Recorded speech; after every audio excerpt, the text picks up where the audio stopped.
Harimau mati meninggalkan belang. Manusia mati meninggalkan nama. Tapi kalau NPD, dia mati meninggalkan jejak digital penuh drama dan kesalahpahaman. Kita hidup di zaman di mana orang lebih sibuk membentuk citra daripada membentuk diri. Yang punya karakter sejati, percaya diri karena prinsip. Yang kena NPD, percaya diri karena delusi. Dan yang paling licik, yang NPD berkamuflase, percaya dirinya hasil editan, lighting bagus, dan sedikit bantuan algoritma. Dan ini bukan sekadar teori filsafat warung kopi. Ini fakta. Bisa kalian temukan di kolom komentar, thread debat yang ujung-ujungnya saling blokir, kehidupan sehari-hari, atau podcast yang argumennya sekuat sandal jepit 2000-an.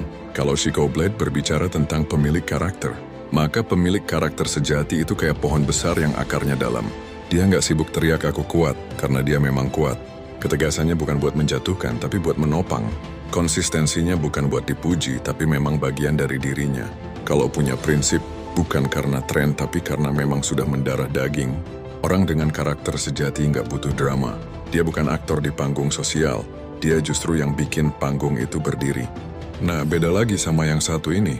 Setelah saya Chico Blade menelusuri dari berbagai sumber dan fakta yang berbicara, maka NPD itu seperti orang yang merasa dirinya matahari, tapi lupa bahwa bumi tetap berputar meskipun dia nggak eksis.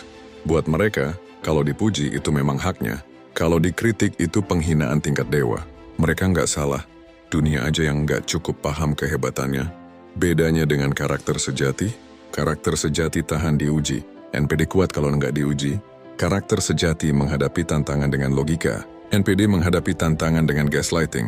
Buat mereka menang lebih penting daripada benar, dan kalau kalah, bikin teori konspirasi dulu biar tetap terlihat bijak. Nah, ini dia makhluk paling licik. Lebih licik dari belut.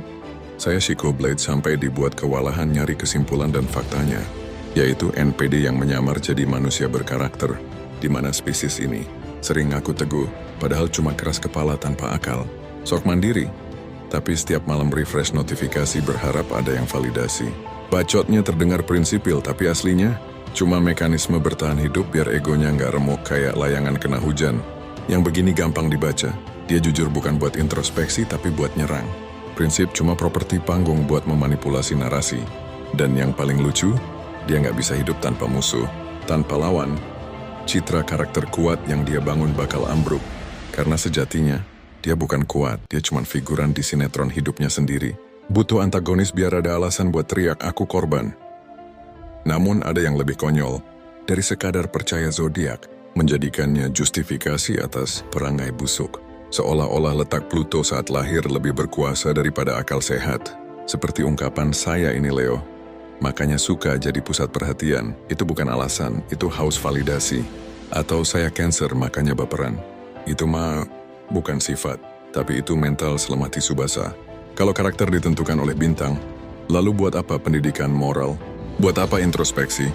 Jangan-jangan besok ada yang selingkuh, terus berargumen, saya ini Gemini makanya bisa dua wajah.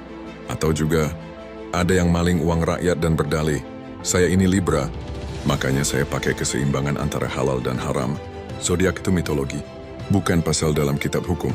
Kalau seseorang menjadikan astrologi sebagai dalih atas kebejatan, jangan heran kalau nanti dia juga percaya bahwa bumi ini datar dan reptil menguasai dunia. Karakter tidak ditulis di langit, tapi ditindakan sehari-hari. Kalau masih ngeles pakai bintang, ya mungkin otaknya memang sudah jatuh di lubang hitam. Lantas, kenapa saya sedikit tegas? Maka jawabannya sederhana. Jangan sampai logika kita yang sudah kelelahan ini hanya menjadi sekadar roda gigi kecil dalam mesin algoritma media sosial. Hidup ini bukan sekadar urusan konten yang dipoles demi validasi murahan. Bukan juga sesi curhat berkedok kebijaksanaan dadakan.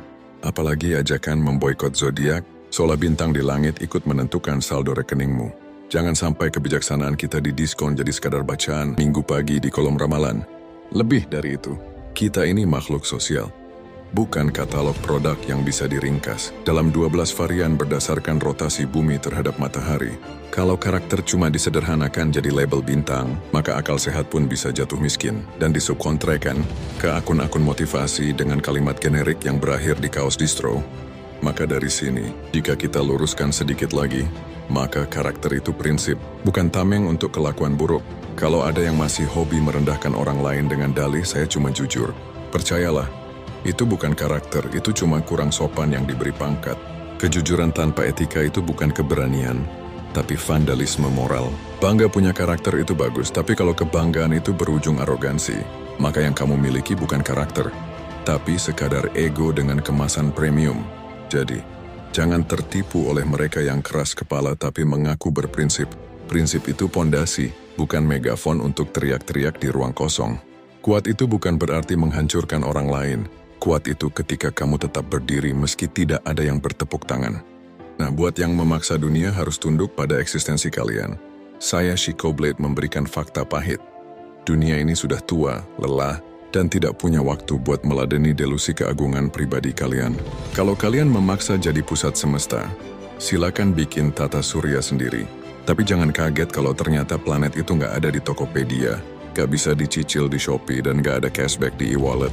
Dan jangan harap bisa menyogok pencipta, karena investor pun ogah mendanai narsisme yang nggak ada returannya. Dan kalau setuju dengan pembahasan ini, silakan like, share, dan follow. Bukan buat validasi, tapi buat membuka ruang diskusi yang lebih cerdas. Kita butuh lebih banyak manusia dengan akal sehat, bukan sekadar aktor dengan delusi panggung. Tetap ingat, narasi ini bukan fast food yang bisa kamu rikuk seenaknya. Kalau ketemu ada yang copas tanpa sumber dan malah menyesatkan, mohon maaf, akunmu bisa masuk daftar hitam, dan namamu akan kami sematkan sebagai contoh buruk dalam bab etika digital. Sampai jumpa di pembahasan berikutnya. Salam hormat dari saya, Chico Blade.